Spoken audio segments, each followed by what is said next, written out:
So today we're going to have something very special lined up. And first we're going to have Joshua, who went to Philippines for 7 weeks to serve. So he's going to come up and share.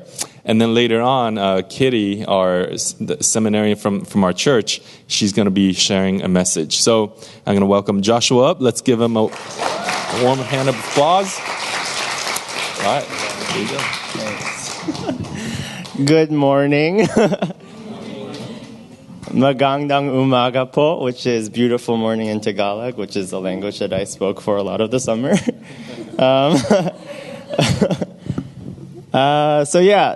If you don't know me, I am Joshua. I went to the Philippines over the summer for technically a month. Like, we had training and debrief after, so I was only doing missions for like a month or so.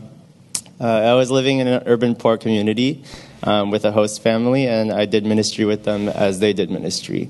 So I think this is kind of important because before my trip, I didn't know the answer to this question, but where is the Philippines? So if you hit the slide, for one more. So there's Taiwan up there, and then just south of it is actually all of these 7,000 plus islands that compose the Philippines. And if you click another button, there is Manila, the capital city, and also where I was. If you hit it again, this is Metro Manila. This is Manila is actually like a conglomerate of a bunch of smaller cities. And then I was right there in Novaliches.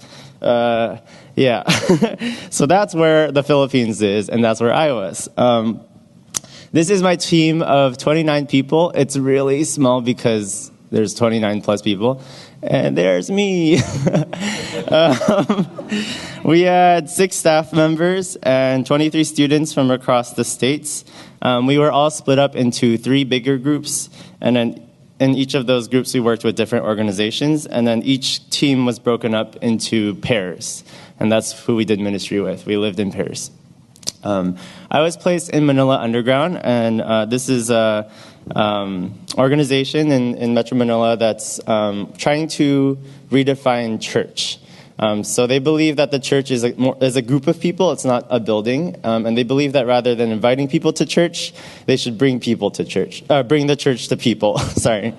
And they do that. They really do that. And so for me, this meant basketball and Bible studies. And for those of you who know me, I am horrible at basketball. I don't play any sports. And I literally played like 2 basketball games before the trip. But they made us play like twice or 3 times a week, and I was dying.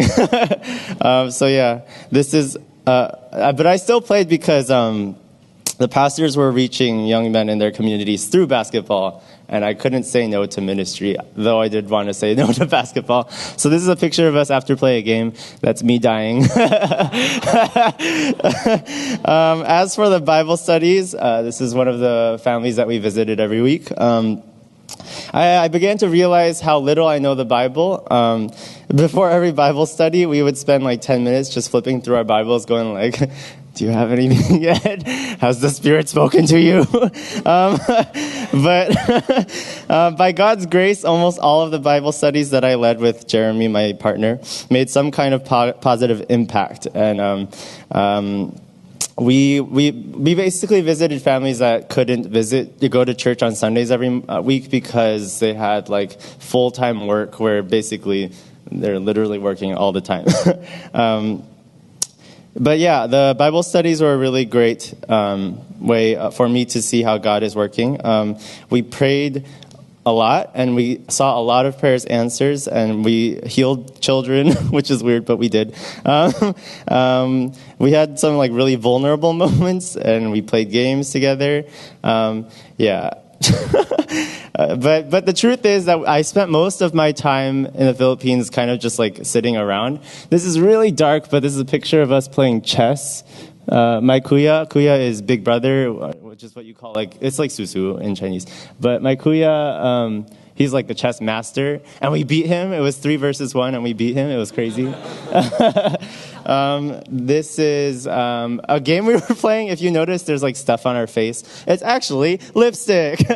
Our ate one night was just like, let's play a game. And so we would spin a bottle, and whoever it lands on, everyone takes a little red lipstick and like marks it on your face. And we were like, what's going on? But yeah, we spent a lot of time just kind of like sitting around playing games. We ate all our meals together. This is our ate just like doing our nails. My toenails they still have nail polish on them. But yeah, she did our nails more than once on the trip. And I was like, you don't have to do this. And she was like, no, it's okay. I was like, okay. It's a horrible picture. I took this, I'm sorry. But the kid in the front, that's Carl Gino. He's only 10 months old. And the girl in the back, she's Inkoi. She's 10 years old, and she's his older sister. And she basically is his mother. Not really. She like spends all of her time carrying the baby around, cleaning the baby, feeding the baby, putting the baby to sleep. So yeah, in the compound that we lived on, which is a church, but we didn't attend that church, there were a ton of kids, and there were a lot of broken families, a lot of missing fathers, and a lot of like 8 or 9 kids in one family. But the kids were really joyful, and we spent a lot of time with them. And this baby was really cute. He was actually like learning how to walk, kind of like he's using his leg muscles. And he started calling me dad. But yeah, there's something about just being there that's more than doing. So we're not there just to like convert people and kiss babies and pray for people. We're also just being there among them, with them. And so our kuya told us like a lot of the kids here don't have father figures or big brothers that look after them, And so you being here is actually a blessing to them because there's someone consistent that they can look to every day for, I don't know, whatever we gave them. So yeah, this is my host family. It's, again, a horrible picture, but that's because the disposable camera was horrible. Does the laser work? Should I try? Okay. I see no laser. Okay, well, you see me in the middle. To my right is Kuya Dario. He's the father of the family. He's 37. On the right side, complete right, that's Ate Alma. She's the mother of the family. She's 33. And then to her right is Genrev, the oldest. And then in the front is Genesis, the second. And then the little girl over there is the youngest, Yushabel. So yeah, the biggest way that I think God showed me how he's working in the Philippines is through my host family, actually. They're incredibly sacrificial and incredibly loving. And the moment we got there, they're like, you are our family. And I was like, what? So yeah, Kuya Dario, I'll say a little bit something about each person. Kuya Dario, there's so much I could say. He's incredibly wise. He comes from a background of like drugs and alcohol and a broken family.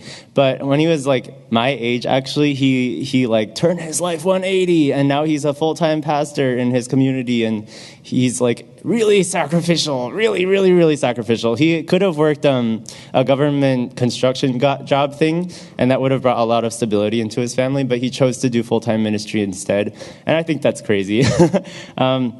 There was one time he saw a dying man, and he got food, and he like propped the man up and fed him with his own hands, and that money was actually supposed to be for his family's dinner, and so that night they ate like rice and salt, and I just think it's kind of crazy how these people are willing to give up their own sustenance for other people. They don't sacrifice out of excess; they sacrifice out of their own belongings. Ate Alma, she's hilarious. Her laugh is great. I wish you could hear it. And she made us play that lipstick game more than once. But she's also incredibly sacrificial. There's something called OFW, Overseas Filipino Worker. So there's like this phenomenon where a lot of Filipino people are traveling overseas to Saudi Arabia, to Indonesia, to Taiwan, to like a bunch of countries across the world to work for their families, to have an income.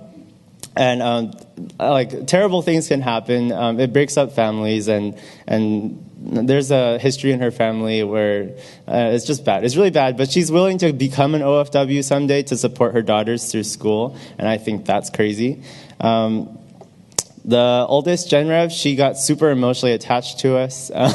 She cries every time we talk to her. And like yesterday night, I video chatted them and she cried. And I was like, stop crying. It's okay. We're still here. Genesis in the front, I actually thought she didn't like us because she was like super distant until the very end. And the day that we were leaving, she started crying. And I was like, what? Now I'm going to start crying because I was not anticipating her crying. And then the youngest, Yushabel, there's not much to say about her. She cries a lot too, but for different reasons. But yeah, I really loved my host family, and I love them now, and I still talk to them. God asked me to expand my understanding of what family is. So there's a lot I could say, but 4 big things I have learned this summer are prayer is powerful. You should never stop doing it in all situations. Number 2, brokenness is everywhere, but it's much more costly in poor communities. We have sin and brokenness here in the States, but we also have comfort and privilege. And when you're in a poor community, everything is much more, I don't know how to explain it, do or die. In a very literal sense, it's much harder. Number 3, ministry and justice are deeply intertwined. Our God is a God of justice, and Jesus' ministry was all about the poor, all about the marginalized, the lepers, the prostitutes. And so we, in effect, should try to do that too. And then number 4, the body of Christ is global. So we have family and believers everywhere, and we have to be careful not to ignore our poor and oppressed family.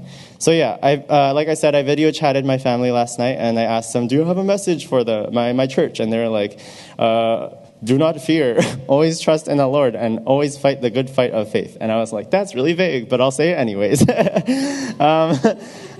To my financial supporters, thank you very, very, very much. I'm very glad I went on this trip, and I couldn't have done it without your support. I'm working on an after the trip email, but it's not done yet, so please be patient with me.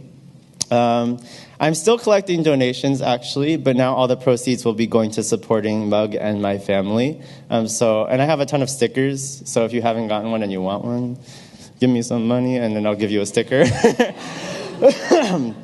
I have many, many more stories to share, good and bad, and some are disgusting, but please do ask me to share them with you when we are, near each other. So yeah, that was my trip. Thank you for your time. All right. Thank you, Josh, for that testimony and sharing. And do take up his offer and ask him more about his trip. I'm sure there's a lot more that he can share. I mean, going there for a whole month and only having 10 minutes, that's not nearly enough. I'm sure he could talk for an hour straight. And with great and awesome stories. So take up his offer and get his stickers.